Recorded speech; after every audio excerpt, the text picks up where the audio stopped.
सभी प्यारे छात्रों को मेरा प्यार भरा नमस्कार। मैं राजन मौर्य इस ऑनलाइन प्लेटफॉर्म पे आप सभी का स्वागत करता हूँ। मेरे प्यारे छात्रों, चूँकि कोरोना वैश्विक महामारी के कारण सभी कोचिंग संस्थान या फिर स्कूल कॉलेज सभी बंद चल रहे हैं और इस वजह से आप लोगों की जो ऑनलाइन कक्षा है शुरू हो रही है। चूँकि कोचिंग संस्थान खोलने का आदेश नहीं है सरकार की तरफ से, यानी बंद रखा गया है, इस वजह से जो है ऑफलाइन क्लासेस नहीं चल सकते हैं। तो हम लोगों ने आपकी सुविधा के लिए ऑनलाइन क्लास की व्यवस्था किया है। मैं और मेरे साथ में टीम के और भी कई लोग हैं। हम लोगों ने मिल करके आपस में आप लोग को ऑनलाइन पढ़ाने के लिए एक काफ़ी बेहतर तरीके से तैयारी कर लिया है। यहाँ पे आपको वो सारी चीज़ें मिलेंगी जो आप ऑफलाइन क्लासेस में पाते थे और मुझे उम्मीद है कि आप लोग इसे पसंद भी करेंगे। और यहाँ पे ऑफलाइन से भी समझ लीजिए ज़्यादा सुविधा मिलने वाली है। हर चैप्टर से रिलेटेड आपको हैंड रिटेन नोट्स मिलेंगे, पीडीएफ मिलेगी, और जैसा कि मैं पहले भी इम्पोर्टेंट फिगर वगैरह का प्रिंट आउट आप लोग को देता रहता था, वो प्रिंट आउट भी आपको दूंगा।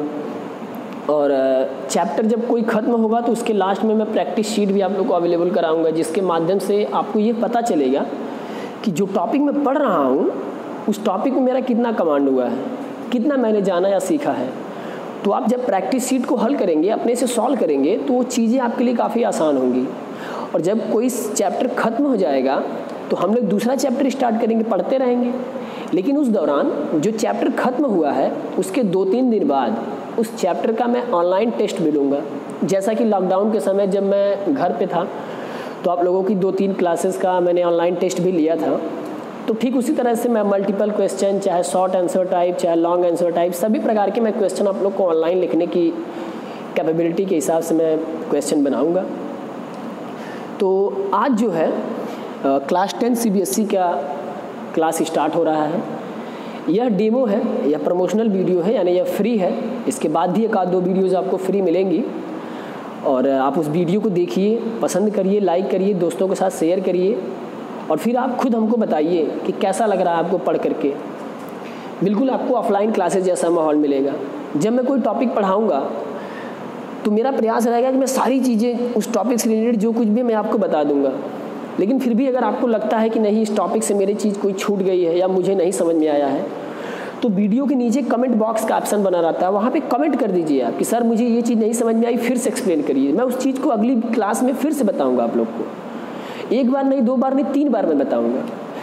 अगर आप कमेंट बॉक्स में नहीं जा सकते हैं तो आप मेरे व्हाट्सएप नंबर पे पर्सनली, चाहे ग्रुप में, किसी भी तरीके से आप मुझे फ़ोन करके किसी भी तरह से कांटेक्ट कर सकते हैं और बता सकते हैं कि सर मुझे इस टॉपिक में ये समस्या है, तो एक बार फिर से रिपीट कर दीजिए।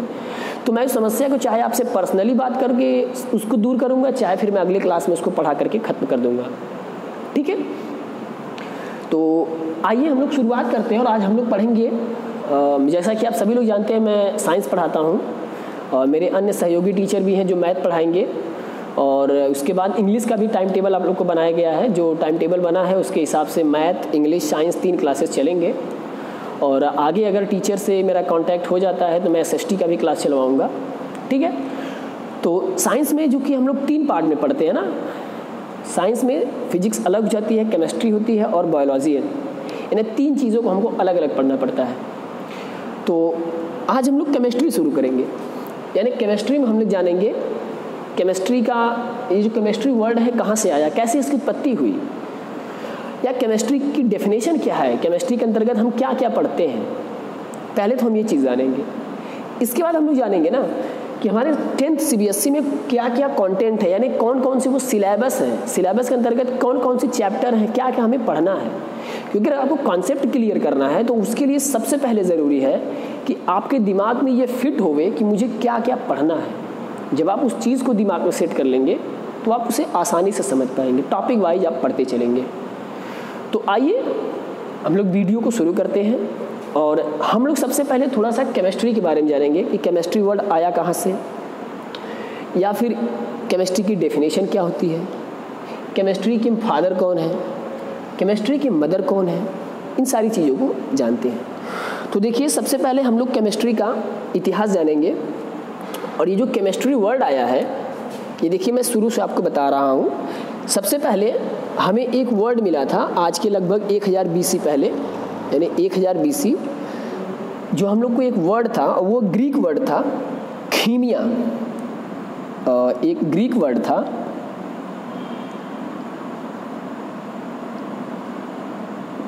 खीमिया, और इसकी मीनिंग जो होती है, ये एक प्रकार का ग्रीक वर्ड है। ग्रीक मतलब यूनानी शब्द, ठीक ना, ग्रीक वर्ड। क्या नाम मैंने बोला इसका? खीमिया, ठीक है, ये खीमिया लिखा है। और इस खीमिया की जो मीनिंग होती है वो देखिए, ग्रीक टेक्निक ऑफ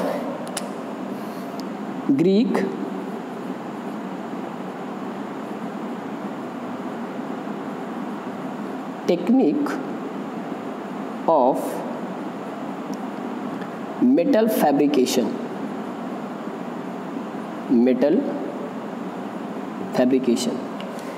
ग्रीक में एक लैब थी, प्रयोगशाला थी, लेबोरेटरी थी, उसमें कुछ काम चल रहा था।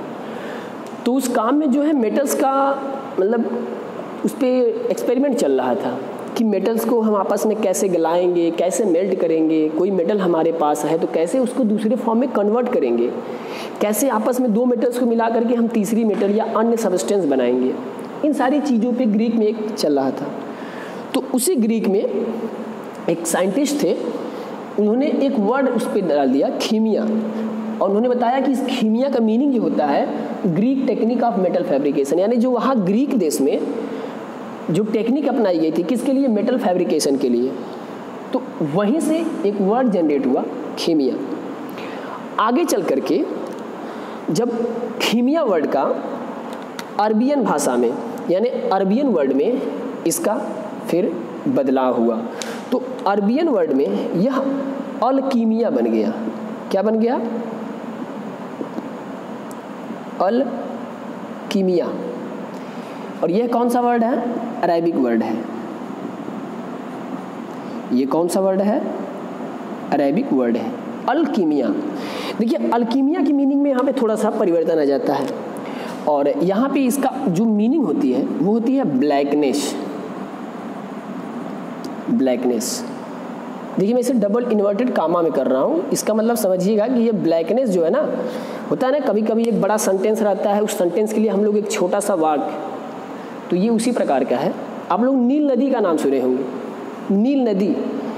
वो जो नील नदी है उसमें एक घाटी पाई जाती है। कौन सी घाटी पाई जाती है? नील नदी घाटी। नील नदी के अंतर्गत एक वैली पाई जाती है, उस वैली का नाम क्या है? नील वैली, नील घाटी। उस घाटी में जो है ना डार्क, यानी वहाँ पे डार्क मेटल्स का काफ़ी बड़ा भंडार है, यानी वहाँ पे मेटल्स की मात्रा बहुत ज़्यादा है। कहाँ पे? नील नदी की घाटी में, यानी नील वैली में।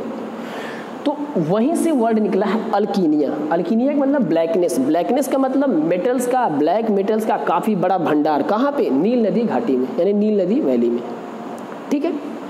इसी वर्ड का आगे चल करके हम लोग की लैंग्वेज में यही वर्ड जो अलकीमिया है, यही बन जाता है कीमिया, कीमी बन जाता है। क्या बन जाता है? कीमी। और इसकी भी सेम मीनिंग होती है, ब्लैकनेस। यानी हम एक बात देखिए यहाँ पे, तो सारी चीज़ें मेटल्स या तत्वों से, एलिमेंट से रिलेटेड है। तत्व, एलिमेंट क्या होते हैं? जैसे पीरियोडिक टेबल में अभी आप लोग आगे पढ़ेंगे कि 118, 120 एलिमेंट दिए गए हैं। Hydrogen, helium, lithium, beryllium, boron, carbon, nitrogen, oxygen, ये सब क्या है? एलिमेंट्स हैं। तो केमिस्ट्री के अंतर्गत मुख्य रूप से हम उन्हीं चीज़ों को पढ़ते हैं। तो यानी यहाँ पे हम देख सकते हैं कि मेटल्स की चर्चा की जा रही है, ठीक है। यानी मेटल से रिलेटेड या कार्बन, हाइड्रोजन, नाइट्रोजन, इन सब तत्वों के कारण जो हम डिस्कशन करेंगे वही केमिस्ट्री के अंतर्गत आता है। तो यानी यह अलकीमिया वर्ड किससे बदल गया? कीमी में। अब आप लोग संस्कृत में एक चीज़ पढ़े होंगे ना, धातु रूप। संस्कृत में पढ़ते हैं ना, धातु रूप पढ़ा जाता है या मूल धातु पढ़ा जाता है। जैसे आप लोग संस्कृत में पढ़े होंगे कि पढ़ना एक क्रिया है, लेकिन जो इसका मूल धातु होता है वो होता है पठ। पठ से ही क्या बना है? पढ़ना। ठीक उसी प्रकार की मूल धातु केमी से केमिस्ट्री शब्द की उत्पत्ति हुई। यानी जो केमी वर्ड है, इसी केमी वर्ड से केमिस्ट्री की क्या हुई है? उत्पत्ति हुई है। केमी, CHEMY। तो इसी को हम लोग फिर क्या बना देते हैं? केमिस्ट्री। और यही फिर केमिस्ट्री यानी जिसे हिंदी में रसायन विज्ञान कहते हैं, रसायन विज्ञान कहते हैं। यानी यही चल करके फिर केमिस्ट्री फेमस हो जाती है। यानी हमने देखा जो केमिस्ट्री वर्ड की उत्पत्ति हुई है, पहले क्या कीमिया वर्ड आया जिसकी मीनिंग क्या, Greek technique of metal fabrication. फिर उस कीमिया को अरेबिक भाषा में प्रयोग किया गया, दूसरी तरीके से अल्कीमिया बना दिया गया, जिसका मतलब ब्लैकनेस, यानी the rich of black metals in the Nile valley. Nile valley में काफ़ी ज़्यादा भंडार होना मेटल्स का, ठीक है। और फिर इसी को धातु रूप में कन्वर्ट कर दिया गया, यानी मूल धातु बना दिया गया केमी, और उसी केमिस्ट्री से जब हम उसको क्रिया के रूप में ला दिए तो फिर क्या बन गया, केमिस्ट्री। और केमिस्ट्री का मतलब रसायन विज्ञान। तो ये केमिस्ट्री का डेरिवेशन है। इस प्रकार से केमिस्ट्री शब्द की उत्पत्ति हुई।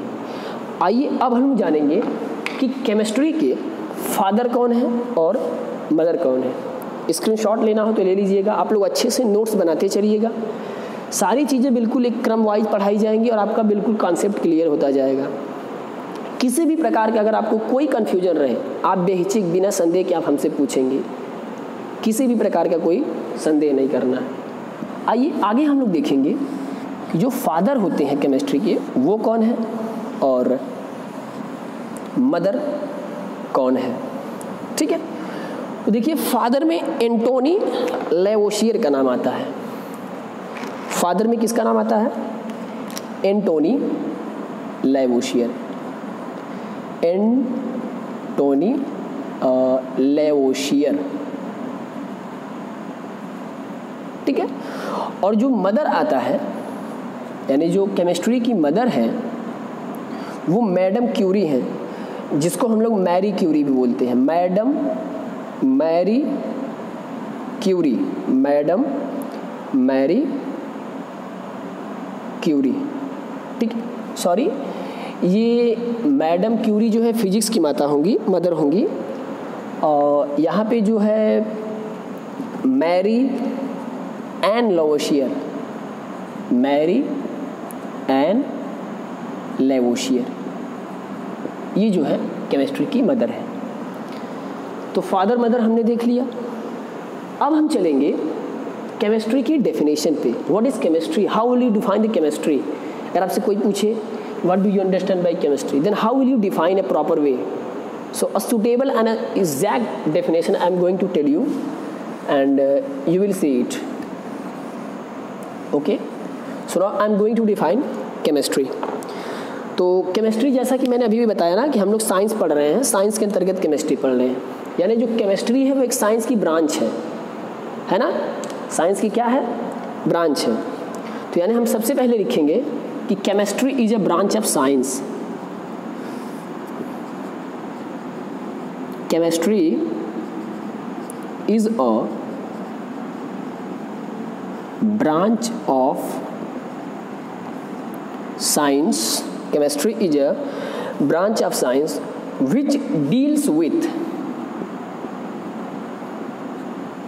which deals with properties, composition,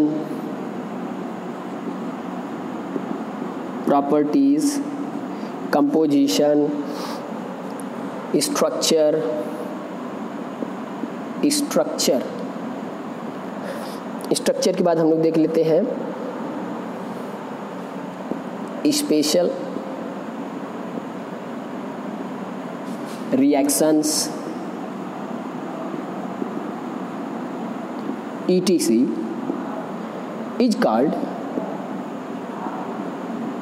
is called chemistry। या रहने दीजिए, मैंने शुरू में ही chemistry is a branch of science लिख दिया है, तो ETC तक ही डेफिनेशन इसकी पूरी हो गई। यानी chemistry is a branch of science which deals with properties, composition, structure and reactions ETC किसकी, ऑफ मैटर्स, ऑफ एलिमेंट्स और मैटर्स, ऑफ एलिमेंट्स और मैटर्स। अब ये एलिमेंट क्या होते हैं मैंने अभी बताया ना, नाम लिया मैंने, hydrogen, helium, lithium, beryllium, boron, carbon, nitrogen, oxygen, fluorine, ये सब क्या है? एलिमेंट्स हैं। और इन्हीं एलिमेंट से मैटर भी जनरेट होता है। मैटर क्या होता है हम लोगों ने क्लास 9 साइंस में काफ़ी अच्छे से डिस्कशन किया है, ठीक है। तो ये एक काफ़ी एग्जैक्ट और सुटेबल डेफिनेशन किसकी है? केमिस्ट्री की है। तो इस प्रकार हमने देखा कि केमिस्ट्री की कैसे उत्पत्ति होती है, किस वर्ड से केमिस्ट्री जनरेट होता है। फिर उसके बाद हम देखते हैं कि केमिस्ट्री की डेफिनेशन क्या है। अब आगे हम लोग आज जानेंगे कि हमें क्लास 10 CBSE में हमारे कंटेंट क्या है, सिलेबस क्या है, हमें क्या क्या पढ़ना है। मैंने बताया ना, सबसे पहले आपके दिमाग में सिलेबस फिट होना चाहिए कि सिलेबस में हमें क्या क्या चीज़ें पढ़नी है। अगर हमारे दिमाग में सिलेबस ही नहीं सेट है तो हम उस पर अच्छे से कमांड नहीं कर पाएंगे। और मैंने बताया ना कि ये ऑनलाइन प्लेटफॉर्म है, इस ऑनलाइन प्लेटफॉर्म पे इतने अच्छे तरीके से आपको पढ़ाया जाएगा कि आप उतना ऑफलाइन में भी अच्छा नहीं पाएंगे।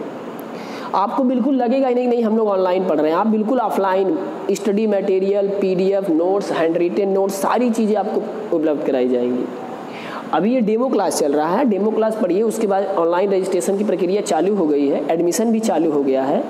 आप लोग डेमो वीडियो देखने के बाद अपना एडमिशन करा सकते हैं, एडमिशन करा के फिर आगे की वीडियोस पढ़ सकते हैं और घर पे बैठे आसानी से नोट्स बनाइए, पढ़िए। और एग्ज़ाम प्रिपरेशन की तैयारी की आप लोग टेंशन ही मत लीजिए। मैंने पिछली बार पढ़ाया भी था कोचिंग में, जितने भी स्टूडेंट्स मेरे साथ पढ़े हैं मेरे द्वारा, वो सब जानते भी हैं कि मैं किस तरह से तैयारी कराया हूँ, किस तरह से नहीं करवाया हूँ। मैं टेस्ट लेते रहता हूँ, सारी चीज़ें क्लियर करता रहता हूँ। एग्ज़ाम जब आपका नज़दीक आता है तो मैं डेली बुला करके आप लोगों को पूरा chapter A to Z revise करता हूँ, 2 बार 3 बार 4 बार पढ़ाता हूँ। वो चीज़ मैं ऑनलाइन मीट पे भी दूंगा। ऐसा नहीं है कि नहीं आप लोग हम घर बैठे हैं और हम यहाँ से पढ़ा रहे हैं तो हमारे आपके बीच में संपर्क नहीं है, बिल्कुल संपर्क है। आजकल की सुविधा इंटरनेट डिजिटल हो गई है, हर एक चीज़ें संपर्क की जा सकती हैं। आप हमसे मिल भी सकते हैं, संपर्क भी कर सकते हैं, किसी भी प्रकार की समस्या को दूर कर सकते हैं। आइए अब हम लोग अपने सिलेबस पे चलते हैं कि क्लास 10 CBSE में हमें क्या क्या पढ़ना है और क्या क्या नहीं पढ़ना है। सबसे पहले जब हम सिलेबस अपने दिमाग में सेट कर लेंगे तो हमें सारी चीज़ें पढ़ने में काफ़ी आसानी होगी। और हम लोग ये देखेंगे इसमें कि क्या क्या चीज़ें हमें क्लास 10th में पढ़नी है। तो देखिए उसमें सबसे पहले जो हमारा पहला चैप्टर है यानी पहली यूनिट है, उसका नाम जो है chemical reactions and chemical equations. Chemical reactions and chemical equations, तो इसमें हम लोग पढ़ेंगे रासायनिक अभिक्रियाएं और समीकरण। रिएक्शन मतलब समझते हैं ना, आपस में रिएक्ट होना, मिलना जुलना, क्रिया करना। कौन क्रिया करेगा? एलिमेंट्स होंगे, मैटर होंगे या सब्सटेंस होंगे, वो आपस में किस प्रकार से क्रिया करते हैं, किस प्रकार से रिएक्ट कर रहे हैं, और जब रिएक्ट करेंगे तो क्या बना रहे हैं। इन सारी चीज़ों को हम पढ़ेंगे किसके अंतर्गत? रिएक्शन के। अब जैसे आप लोग गणित पढ़ते हैं ना, मैंने कह दिया कि राम के पास 2 रुपया है, श्याम के पास 5 रुपया है, बताइए दोनों के पास कितना है? तो आप कहेंगे सर 2 और 5 7 रुपया हो गया। यानी उसको आपने लिखा कि 2 + 5 = 7 rupees. That is a equation. बिना इक्वेशन के आप एक्सप्रेस नहीं कर सकते। आप लोग अलजेब्रा पढ़ते हैं ना, तो लिखा होता है कि solve the equation x + y = 7, 2x + 3 = 10। अब आप क्या करते हैं, ये क्या नाम देते हैं? ये दैट इज ए इक्वेशन। ये क्या है? इक्वेशन। यानी जब हम किसी चीज़ को लिख करके उसको एक सिंबॉलिक फॉर्म में एक्सप्रेस करते हैं तो वो इक्वेशन बन जाता है। यहाँ पे हम रिलेशन बता रहे हैं कि x और y जब आपस में मिल रहे हैं तो वो 7 बना दे रहे हैं, यानी that is a type of relation. और उसको हम जब एक्सप्रेस किया तो हमने इसका इक्वेशन नाम दे दिया। फिर हमने आगे कहा कि जब 2x और 3 मिल जाएंगे तो वो 10 बना देंगे। तो यानी यहाँ से अब हमको दोनों में से पूछ रहा है x और y का मान बताइए।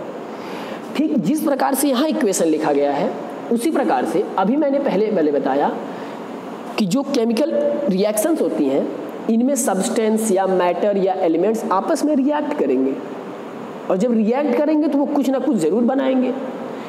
किस प्रकार से रिएक्ट कर रहे हैं, क्या बना रहे हैं, जब इन चीज़ों को हम सिंबॉलिक फॉर्म में लिख देते हैं यानी उनके सिंबल के फॉर्म में लिख देते हैं, वही इक्वेशन बन जाता है। आ रही बात समझ में? यानी कहने का मतलब रिएक्शन पढ़ेंगे और फिर उसको किस प्रकार से एक्सप्रेस किया जाता है वो हम सिंबॉलिक फॉर्म पढ़ेंगे, उसी को इक्वेशन बोलेंगे। अब क्लास 10 CBSE में हमको मुख्य रूप से यहाँ पे 5 रिएक्शंस पढ़नी है। कितनी रिएक्शन पढ़नी है? 5 रिएक्शन। वो कौन कौन सी रिएक्शंस हमें पढ़नी है, ध्यान दीजिए। पहली जो रिएक्शन है वो है एडिशन रिएक्शन। एडिशन या इसी को बोलते हैं कॉम्बिनेशन, कॉम्बिनेशन रिएक्शन, ठीक ना। एडिशन मतलब जुड़ जाना, ऐड हो जाना, यानी आपस में सब्सटेंस जुड़ेंगे, ठीक है। जो दूसरी रिएक्शन होगी वो होगी decomposition reaction. Decomposition reaction, decompose कर जाना। मैंने बताया ना, एडिशन में जुड़ेंगे और डिकम्पोज में टूटेंगे, यानी इस तरह से कह सकते हैं इसका ये उल्टा होता है, अपोजिट होता है। जो तीसरी रिएक्शन होगी वो होगी रिप्लेसमेंट रिएक्शन। रिप्लेसमेंट, इसका दूसरा नाम है डिस्प्लेसमेंट, यानी रिप्लेसमेंट या फिर डिस्प्लेसमेंट। रिप्लेसमेंट क्या होता है? कहीं पे कोई बैठा है और हम उसको हटा करके अपनी जगह बैठ गए। कहने का मतलब जब कोई सब्सटेंस होगा उसकी जगह पे कोई दूसरा आके बैठ जाएगा, उसने रिप्लेस कर दिया भैया। डिस्प्लेस मतलब क्या? हटा देना जगह से, यानी वो एलिमेंट आया, किसी को हटा दिया, डिस्प्लेस कर दिया। तो यानी इसमें हम लोग डिस्प्लेसमेंट पढ़ेंगे। ये मैं अभी बस आपको नॉर्मल लेक्चर दे रहा हूँ कि किस प्रकार से हमें क्या क्या पढ़ना। अभी इसके बारे में पूरा एक्सप्लेन करेंगे, अच्छे से हम लोग पढ़ेंगे। हर एक रिएक्शन को बिल्कुल बेहतर तरीके से डिटेल स्टडी करेंगे। इसके अंतर्गत हम इतना एग्जाम्पल लगाएंगे और मैं आपको विश्वास दिलाता हूँ कि मैं जितना एग्जाम्पल लिखवाऊंगा उन्हीं एग्जाम्पल में से आपको 100% गारंटी देता हूँ कि आप बोर्ड एग्जाम में वही पाएंगे। पिछली बार मैंने जितना एग्जाम्पल बताया था उन्हीं में से सेलेक्टेड क्वेश्चन इस बार आया था। तो आप लोग बस विश्वास बनाए रखिए, अच्छे से पढ़ते रहिए, आपको आगे बिल्कुल समझ में आता जाएगा कि हम कैसे पढ़ रहे हैं, अच्छा पढ़ रहे हैं, कैसे क्या लग रहा है, ठीक है। 3 रिएक्शंस हो गई। चौथी रिएक्शन देखिए, अभी यहाँ रिप्लेसमेंट है, तो फिर इसी में हो जाता है डबल डिस्प्लेसमेंट या डबल रिप्लेसमेंट, यानी डबल रिप्लेसमेंट रिएक्शन या डबल डिस्प्लेसमेंट रिएक्शन, ठीक है। और जो 5वीं रिएक्शन होती है रेडॉक्स रिएक्शन। ये रेडॉक्स रिएक्शन सबसे इंपॉर्टेंट रिएक्शन होती है। रेडॉक्स में दरअसल 2 रिएक्शंस इन्वॉल्व होती हैं। एक जो होता है ना ऑक्सीडेशन होता है। रेडॉक्स में जो 2 लोग इन्वॉल्व होते हैं इनमें एक का ऑक्सीडेशन, यानी ऑक्सीडेशन एक प्रकार की रिएक्शन हम बताएंगे आगे। और ये जो होता है ये रिडक्शन होता है, यानी जब ये दोनों रिएक्शंस को हम एक साथ एक ही इक्वेशन में पढ़ेंगे ना तो उसको हम नाम दे देंगे रेडॉक्स रिएक्शन। ये मुख्य रूप से 5 रिएक्शन हैं जिन्हें आपको स्टडी करना है क्लास 10th में। चूँकि किताबों में इतना ही सिलेबस दिया है, लेकिन कभी कभी एग्ज़ाम्स मैंने बोर्ड एग्ज़ाम प्रीवियस ईयर के मैंने उठा के देखे हैं, तो उसमें इनसे रिलेटेड 2-3 रिएक्शंस और होती हैं, उनसे भी क्वेश्चन उठा के दे देता है। तो बच्चे पूछने लगते हैं, आश्चर्यचकित हो जाते हैं कि सर ये तो हमको नहीं पढ़ाएं, आप सिलेबस में नहीं दिया था। तो मैं उन रिएक्शंस का भी नाम बता दे रहा हूँ। इनके अलावा 3 रिएक्शंस हैं जो हमको पढ़नी होगी। एक होगी एंडोथर्मिक रिएक्शन, एंडोथर्मिक रिएक्शन, और दूसरी जो रिएक्शन होगी वो होगी एक्सोथर्मिक रिएक्शन, एक्सोथर्मिक और एंडोथर्मिक। और जो तीसरी रिएक्शन होती है वो होती है न्यूट्रलाइजेशन रिएक्शन, न्यूट्रलाइजेशन रिएक्शन। यानी इसके बाद हम लोग 3 रिएक्शंस और पढ़ेंगे, एंडोथर्मिक, एक्सोथर्मिक और न्यूट्रलाइजेशन। जब हम ये पूरी 8 रिएक्शंस को पढ़ लेंगे तब जाके हमारा पहला चैप्टर कंप्लीट होगा। और मैं इतना बेहतर तरीके से आप लोग को पढ़ाऊंगा कि जितना पढ़ाऊंगा उसके बाहर से आप लोग को पढ़ने की ज़रूरत ही नहीं पड़ेगी। आप एनसीईआरटी किताब उठाएंगे, उन सवालों को देखेंगे, बिल्कुल आसानी से आप सॉल्व कर ले जाएंगे। ये पहले चैप्टर की बात थी। आइए हम लोग दूसरे चैप्टर पे चलते हैं। और दूसरा चैप्टर जो है वो हमारा है acids, bases and salts. Acid, bases and salts. देखिए एसिड मतलब अम्ल होता है, बेसिस मतलब क्षार होता है, और साल्ट मतलब एक प्रकार का लवण होता है, जैसे नमक वगैरह हो गया, ठीक है ना। तो हम एसिड पढ़ेंगे, यानी एसिड के अंतर्गत क्या क्या चीज़ें हमको पढ़नी है, यानी इसकी डेफिनेशन पढ़ेंगे पहले कि एसिड की डेफिनेशन क्या होती है या बेस की डेफिनेशन क्या होती है, ठीक है ना।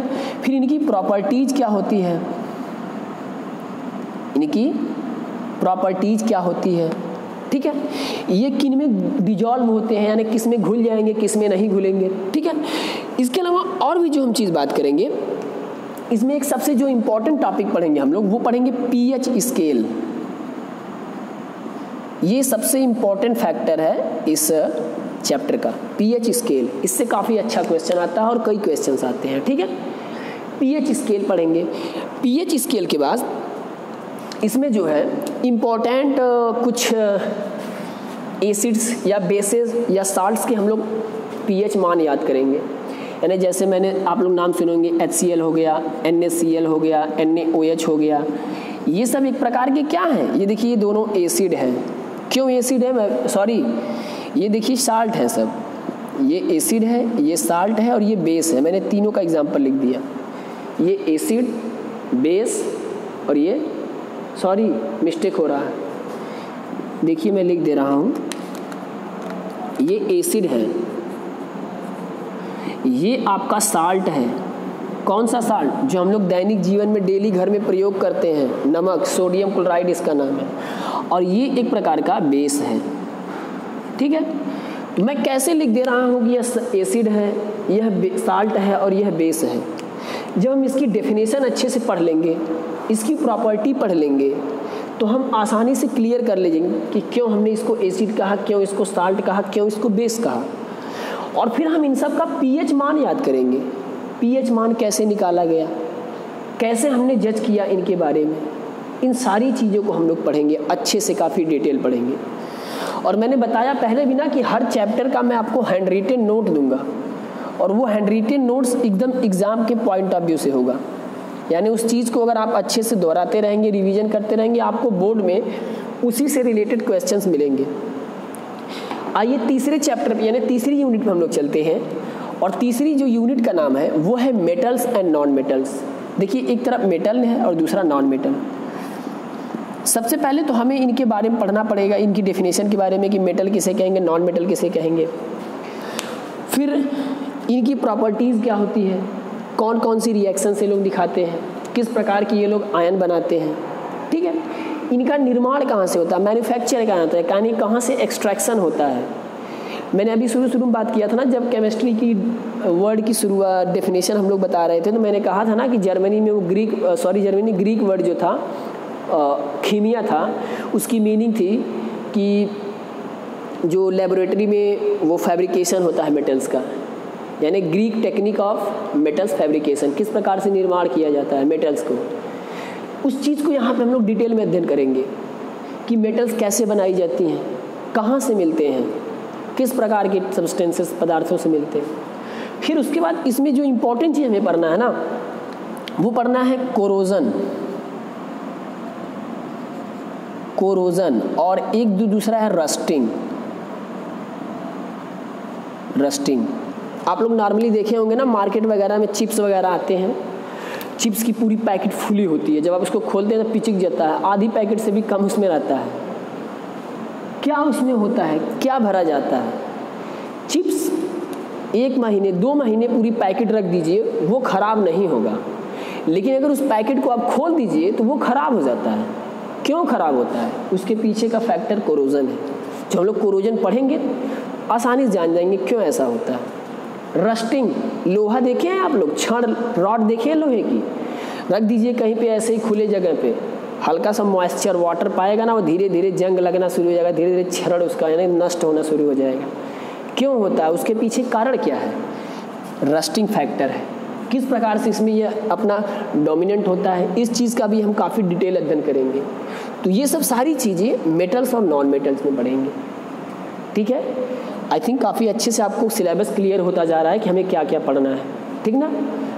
और उसके बाद जो नेक्स्ट चैप्टर होगा वो हमारा चैप्टर है कार्बन एंड इट्स कंपाउंड।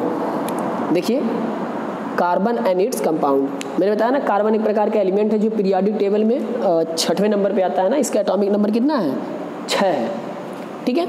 तो हम पहले कार्बन की प्रॉपर्टीज पढ़ेंगे, कार्बन है क्या, मेटल है कि नॉन मेटल है, पीरियोडिक टेबल में कहाँ पे है, अगर वो कहीं पे है तो क्यों है, उसके पीछे रीज़न क्या है, ठीक है। उसके बाद हम लोग बात करेंगे ना कि कार्बन के कंपाउंड कौन कौन से होते हैं, यानी कार्बन कंपाउंड किस प्रकार के बनाता है, और जो कार्बन कंपाउंड बनाता है उसका नाम क्या हम लोग देते हैं। तो इसके अंतर्गत हम लोग मुख्य रूप से 3-4 कंपाउंड्स के बारे में काफ़ी अच्छे से अध्ययन करेंगे, और जहाँ से मान के चलिए कम से कम 5-10 नंबर का क्वेश्चन यहाँ से, 10 नंबर क्वेश्चन आपके एग्जाम में आता है, बोर्ड एग्जाम में काफ़ी बेहतर अच्छी तरीके से क्वेश्चन आता है। देखिए इसमें हमको करना क्या है, सबसे पहले हमको इसमें हाइड्रोकार्बन के बारे में पढ़ना है, यानी जो पहला हमारा कंपाउंड होगा वो हाइड्रोकार्बन होगा। देखिए इसमें 2 वर्ड जुड़ा है, हाइड्रो प्लस कार्बन। हाइड्रो का मतलब हाइड्रोजन और कार्बन का मतलब कार्बन। अब ध्यान दीजिएगा, हम कार्बन के कंपाउंड पढ़ रहे हैं, यानी जितने भी हम 4-5 कंपाउंड का भी नाम लिखेंगे उन सब में कहीं ना कहीं कार्बन जरूर प्रेजेंट होगा, तभी तो हम बोलेंगे कार्बन का कंपाउंड है। इसमें आप देखिए हाइड्रो प्लस कार्बन यानी हाइड्रोकार्बन, इसमें कहने का मतलब हाइड्रोजन और कार्बन होंगे। किस प्रकार से उस कंपाउंड का नामकरण करेंगे, क्या उसका हम नाम देंगे, how will it define, what is the definition of hydrocarbon, how will I recognise the hydrocarbon, how many types of hydrocarbon, all these points will be cleared when I will teach you in details. Okay, the next compound is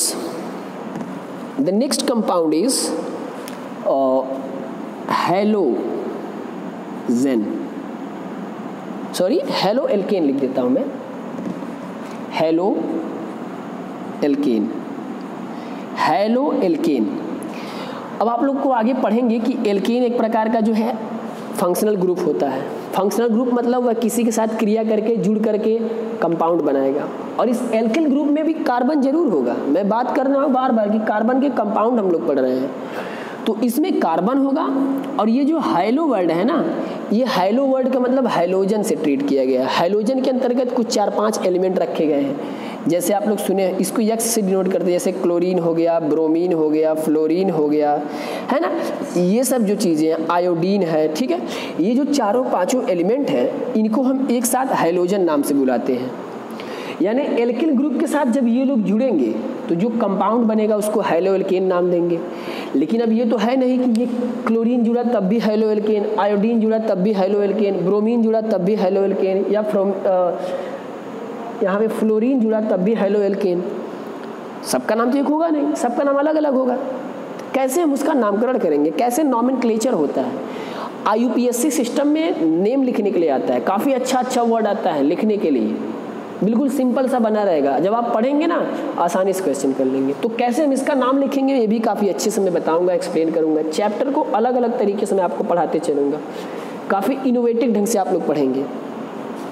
अभी शुरुआत में तो video इस तरह मिल रही है ना, अभी कुछ देर बाद जो है, कुछ दिनों बाद जब आगे की क्लासेस में आपको प्रोजेक्टर के माध्यम से भी पढ़ाऊँगा, क्योंकि अभी संस्थान बंद चल रहा है और लोगों से संपर्क नहीं हो पा रहा है, इस वजह से प्रोजेक्टर मैंने ला नहीं पाया है।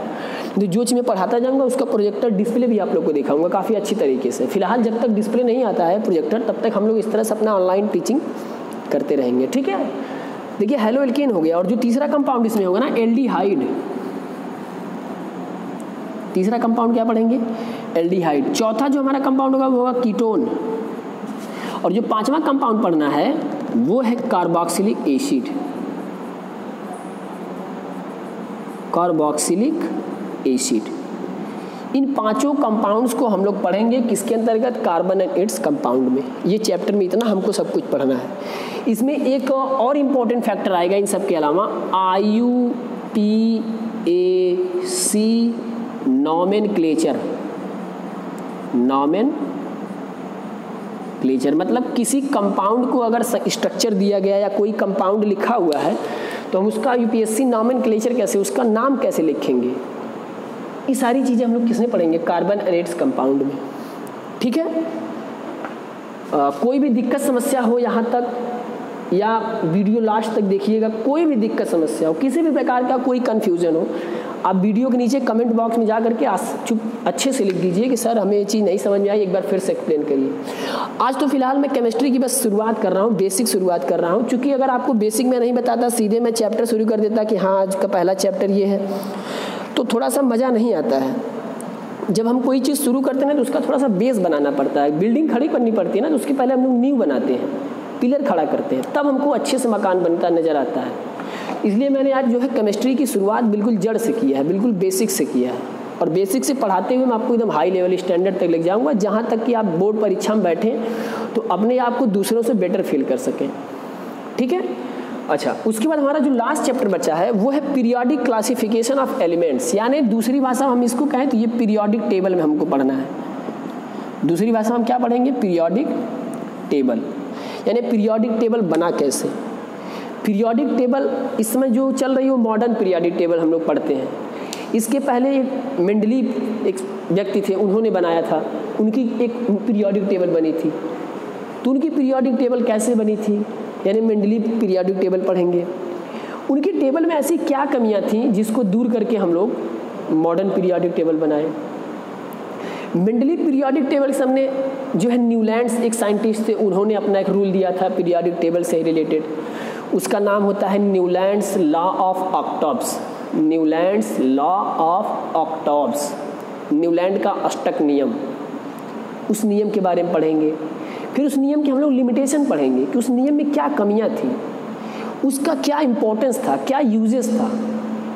और सबसे पहले जो चैप्टर हम लोग शुरू करेंगे उसमें शुरू में हम लोग करेंगे डॉबर्नियर ट्रायड्स रूल। एक डॉबर्नियर साइंटिस्ट थे, उन्होंने ट्रायड्स रूल दिया था। वो रूल क्या था, फिर उनके रूल में लिमिटेशन क्या थी, कमियां क्या थी, यानी सारी चीज़ों को हम लोग बिल्कुल ना सीरियल वाइज पढ़ेंगे। डॉबर्नियर ट्रायड्स रूल पढ़ेंगे, फिर उसके बाद न्यूलैंड्स लॉ ऑफ ऑक्टॉब्स पढ़ेंगे, न्यूलैंड्स लॉ ऑफ ऑक्टॉब्स पढ़ेंगे। फिर उसके बाद मेंडलीव आएंगे, मेंडलीव की पीरियोडिक टेबल हम लोग पढ़ेंगे। और जब इन तीन ही चीज़ों को पढ़ लेंगे, इनकी कमियों को पढ़ लेंगे, तो जैसे होता है ना, कोई चीज़ घर में बनाना या करना शुरुआत करता है कोई कार्य, तो उसका कार्य कोई देखता है तो उसमें थोड़ा सा सुधार करता है। तो इनके कार्य में सुधार न्यूलैंड करेंगे। फिर न्यूलैंड के कार्य को देखेंगे तो उनमें कुछ कमी पाएंगे मेंडलीव, तो मेंडलीव सुधार करेंगे। और जब मेंडलीव सुधार करके अपनी पीरियोडिक टेबल देते हैं तो फिर बहुत सारे साइंटिस्ट आपस में मिल करके इनकी कमी को दूर करके एक मॉडर्न पीरियोडिक टेबल देते हैं। आई बात समझ में? तो फाइनली हम लोग किसके बारे में पढ़ेंगे? मॉडर्न पीरियोडिक टेबल, यानी जो हम लोग लास्ट में पढ़ेंगे मॉडर्न पीरियोडिक टेबल। इतनी चीज़ें जो है हम लोग इस चैप्टर में पढ़ेंगे। इन सब चीज़ों को पढ़ने के बाद इसी चैप्टर में हम लोग 2-3 हेडिंग और पढ़ेंगे, जैसे आयोनाइजेशन पोटेंशियल। आयोनाइजेशन पोटेंशियल या आयोनाइजेशन एनर्जी क्या होती है, फिर इलेक्ट्रॉन एफिनिटी क्या होती है, इलेक्ट्रॉन एफिनिटी क्या होती है, फिर एटॉमिक साइज कैसे हम लोग डिसाइड करते हैं। ठीक है ना, पीरियोडिक टेबल में एक ग्रुप बने होते हैं, पीरियड्स बने होते हैं। जब लेफ्ट टू राइट जाते हैं तो पीरियड कहा जाता है, ऊपर से नीचे यानी जब आते हैं तो वो ग्रुप्स होते हैं। तो ग्रुप्स में इन सब का वेरिएशन कैसे होता है, किस प्रकार से हम इसको डिफाइन करते हैं, ये सारी चीज़ें हम लोग बिल्कुल अलग अलग चैप्टर के माध्यम से डिटेल में स्टडी काफ़ी अच्छे से करेंगे। और मैं फिर आपको यकीन दिलाता हूँ, प्रतिदिन आप लोग को लाइव क्लासेस मिलेंगे, जो टाइम टेबल बनाया गया उस टाइम टेबल के हिसाब से। आज की वीडियो फ्री है, डेमो वीडियो है, इसके आगे भी एक आध वीडियोज़ आपको अभी फ्री मिलेंगी, लेकिन उसके बाद ऑनलाइन रजिस्ट्रेशन की प्रक्रिया चल रही है। जिसको भी एडमिशन लेना है, जिनको पढ़ना है, तैयारी बेहतर तरीके से करना है, रजिस्ट्रेशन कराइए, एडमिशन लीजिए। और हम लोग आपके लिए मेहनत करने के लिए तैयार हैं। मैं भी तैयार हूँ, मेरे साथी टीचर्स जो है वो लोग भी तैयार हैं आप लोग की मेहनत करने के लिए। अभी फ़िलहाल में 3 क्लासेस की व्यवस्था कर दी गई है, इंग्लिश चलेगा और साइंस चलेगा और मैथ चलेगा। और SST के लिए मैं प्रयास कर रहा हूँ कि SST भी आप लोग को मिले। ठीक है, तो इन सारी चीज़ों को देखते हुए आप लोग बेहतर तरीके से घर पे रह के पढ़िए। जो चीज़ें मैंने आज को पढ़ाई है उसको काफ़ी अच्छे तरीके से आप लोग पढ़ सकते हैं। अच्छा, ध्यान दीजिए, मैं थोड़ा सा इसके बारे में और कुछ बताता हूँ। जैसे आज की जो मैं वीडियो आप लोग को दे रहा हूँ, जो मैं पढ़ा रहा हूँ, आप लोग ये मत सोचिएगा कि ये वीडियो जो मैं भेज रहा हूँ ये सब लोग देखेंगे। नहीं, ये वीडियो आप लोग यूट्यूब के माध्यम से प्ले करेंगे। हालांकि ये वीडियो यूट्यूब पे अपलोड नहीं रहेगी। आप मेरे चैनल पे जाएंगे, मेरा चैनल आप सभी लोगों को पता भी होगा, जो नहीं जानते हैं वो जान लेंगे। मेरा यूट्यूब चैनल है साइंस विथ राजन मौर्य। ठीक है, जो लोग भी नए हैं मेरे चैनल को सब्सक्राइब कर लेंगे। वहाँ पे भी मैंने कई वीडियोस बना के डाला है काफ़ी अच्छे तरीके से। आप 0 लेवल से पूरा हाई लेवल तक आप सारी चीज़ें वहाँ पे जो मैंने टॉपिक वाइज पढ़ाया काफ़ी बेहतर तरीके से पढ़ाया है। लेकिन यहाँ पे आपको सिलेबस को देखते हुए पढ़ाऊँगा। तो मेरे चैनल साइंस विद राजन मौर्य अगर आप जाएंगे तो ये जो आज की मैं क्लास पढ़ा रहा हूँ वो नहीं पाएंगे आप। लेकिन आप जब वीडियो मोबाइल में प्ले करेंगे तो वो यूट्यूब के माध्यम से ही खुल के चलेगा। तो आपके दिमाग में ऐसा नहीं आना चाहिए कि नहीं सर तो वीडियो यूट्यूब पे अपलोड किए हैं सब लोग देख रहे हैं, नहीं, ऐसी कोई बात नहीं है। ये वीडियो सिर्फ और सिर्फ वही देखेगा जिसको मैं दिखाने के लिए अनुमति दूंगा, देखने के लिए जिसको परमिशन दूंगा। ये मैंने सिक्योरिटी इस पे लगी है। और आप लोग भी वीडियो शेयर करेंगे तभी कोई फ़ायदा नहीं होगा, चलेगा ही नहीं। इसलिए आप लोग फ्री के बाद डेमो क्लास देखिए, डेमो क्लास की वीडियो के बाद एडमिशन लीजिए। एडमिशन लेने में किसी प्रकार की कोई समस्या, दिक्कत, परेशानी 24 आवर्स में अवेलेबल हूँ आप सभी के लिए। आप सब मुझसे कांटेक्ट कर सकते हैं, मिल सकते हैं। मैं हमेशा यहीं शहर में ही घूमते फिरते रहता हूँ। हालांकि कोरोना का कारण चल रहा है, लेकिन बच बचा के सबको रहना पड़ता है। तो हम लोग आपकी सुरक्षा के लिए ही ऑनलाइन प्लेटफॉर्म लेकर के आए हैं। और आप ऑनलाइन प्लेटफॉर्म पे पढ़ के एक बार देखिए कि ऑनलाइन पढ़ाया कैसे जाता है, कितना बेहतर तरीके से समझाया जाएगा हम लोग को। और कोई कन्फ्यूजन, ए से लेके जेड तक की कोई समस्या, छोटी सी भी समस्या हो, आप बिल्कुल निश्चिंत होकर के हमसे पूछेंगे कि सर मुझे फला टॉपिक फिर से पढ़ाइए, ये चीज़ मुझे फिर से बताइए। एक बार नहीं, 2 बार 3 बार मैं बताऊंगा। मैं क्लास में भी बताता था, यहाँ भी बताऊंगा। सारी चीज़ें बिल्कुल क्लियर रहेंगे, ठीक है। तो ध्यान रहे कि ये वीडियो वही लोग देखेंगे, क्योंकि आज की वीडियो फ्री है इसलिए ये सभी लोग देख पाएंगे। लेकिन डेमो के बाद जो वीडियो होगी वो सिक्योरिटेड होगी। वो वीडियो वही लोग पाएंगे जिन्होंने एडमिशन लिया रहेगा, उन लोगों के पास वीडियो पहुंचेगी, वो प्ले कर सकते हैं, देख सकते हैं। घर पे रहिए, स्वस्थ रहिए, सुरक्षित रहिए, अच्छे से पढ़ते रहिए, नोट्स बनाइए उसको। नोट्स का वैसे मैं बोला ना कि मैंने हैंड रिटेन नोट, जो चीज़ पढ़ाऊँगा, जो टॉपिक, उसका हैंड रिटेन नोट दूँगा, या आप लोग की इच्छा होगी तो मैं उसको प्रिंट करके टाइप करके भी दूंगा। और पिछले जो मेरे क्लास 10th या 11th 9th के स्टूडेंट्स हैं वो लोग भी जानते हैं कि मैं हर चैप्टर से रिलेटेड कुछ ना कुछ प्रिंट आउट यानी देता रहता हूँ, इंपॉर्टेंट टॉपिक्स देता रहता हूँ। वो चीज़ भी मैं दूंगा। और जो सबसे नई चीज़ मैंने इस बार किया है कि प्रैक्टिस सेट, जैसे ही कोई चैप्टर खत्म होगा उस चैप्टर से रिलेटेड मैं कम से कम 40-50 क्वेश्चन NCERT बेस पे, कुछ मल्टीपल क्वेश्चन होंगे यानी ऑब्जेक्टिव होंगे, कुछ शॉर्ट आंसर, कुछ लॉन्ग आंसर, मैं सबका प्रैक्टिस सेट आपको दूंगा। आप घर पे सॉल्व करेंगे। और चैप्टर खत्म होने के 2 दिन, 3 दिन, 4 दिन बाद जब आप लोग कहेंगे सर मेरी तैयारी हो चुकी है, मैं उसका ऑनलाइन टेस्ट लूँगा। अच्छा, ये मत सोचिए कि नहीं ऑनलाइन टेस्ट के लिए हम लोग 2 दिन 3 दिन फ्री हो जाएंगे, नहीं, क्लासेस आपका डेली चलता रहेगा। नेक्स्ट चैप्टर स्टार्ट हो जाएगा। हम लोग फिजिक्स भी पढ़ेंगे, केमिस्ट्री भी पढ़ेंगे, बायो भी पढ़ेंगे, सारी चीज़ें पढ़ेंगे। मैथमेटिक्स वाले भी सर आने वाले हैं 2-3 दिनों में, उनसे मैंने बात किया था। तो 2-3 दिनों में आप लोग को मैथ की भी वीडियो मिलनी शुरू हो जाएगी। और इंग्लिश तो खुद मैं ही पढ़ाऊंगा। और अभी शुरुआत में मैं जो है ग्रामर स्टार्ट करूंगा, क्योंकि इंग्लिश समझने के लिए सबसे ज़रूरी होता है ना आप उसकी बेसिक पे जाइए। मैंने जैसे आज बताया ना कि कोई चीज़ समझना तो उसका बेस पकड़िए पहले। जब आप बेस पकड़ेंगे ना तो आपको आगे की चीज़ें आसान लगेंगी। तो इंग्लिश ग्रामर हम लोग पढ़ेंगे। ग्रामर के अंतर्गत हम लोग वर्ड पढ़ेंगे, सेंटेंस पढ़ेंगे, कैसे कोई सेंटेंस फॉर्म होता है, parts of sentence, speech of sentences, noun, pronoun, adjective, adverb, सारी चीज़ें हम लोग पढ़ डालेंगे। उसके बाद मैं इतना अच्छे तरीके से आप लोग को पढ़ाऊंगा ना कि आप लोग को लगेगा कि हाँ कोई सेंटेंस आपके सामने मैंने बोल दिया ही इज़ गोइंग, तो आपको दिमाग में तुरंत आएगा इसमें ही क्या है, इज क्या है, गोइंग क्या है, he is going to market, market क्या है, कुछ भी है। Ramesh told me that he was going to Delhi, Ramesh ने मुझसे कहा है वह दिल्ली जा रहा है। ये सेंटेंस डायरेक्ट है कि इनडायरेक्ट है, पैसिव है, एक्टिव है, क्या चाहिए, सब एकदम मैं क्लियर कर दूंगा। और जब ये सब चीज़ आप बेस मजबूत कर लेंगे तो आप किताब पढ़ेंगे ना, लिटरेचर पढ़ेंगे, थ्योरी पढ़ेंगे ना, एकदम आपके लिए हवा हो जाएगा। ठीक है, तो आज की वीडियो कैसी लगी आप लोग बताइए, कमेंट बॉक्स में जाइए, चाहे मेरे व्हाट्सएप पे आकर के आप उसको पर्सनली मैसेज करिए कि सर आज की वीडियो हमें अच्छी लगी या कैसी लगी है। अगर आपको लगता है कि आज की वीडियो में कोई कमी रह गई, कोई छोटी मोटी गलती हो गई, तो आप भी उस चीज़ को बताइएगा, हम लोग आगे उसको दूर करेंगे। क्योंकि आप हमारे स्टूडेंट हैं, हम आपके टीचर हैं, आपकी सारी समस्या का समाधान करना हमारा कार्य है। हम आपके लिए एकदम तत्पर हैं, रेडी हैं, 100% मेहनत करने के लिए तैयार हैं। आप लोग बस घर पे रहिए, नोट्स बनाइए, कॉपी ले लीजिए, घर पे पढ़िए, डेली क्लासेस मिलेंगे आप लोग को। तो ठीक है, तो आज की वीडियो में बस इतना ही। हम लोग फिर कल मिलेंगे और कल की जो वीडियो होगी वो उसी टाइम पे मिलेगी, निर्धारित टाइम पे। ठीक है, तो तब तक के लिए आप सभी को bye bye, thank you, all the best, जय हिंद।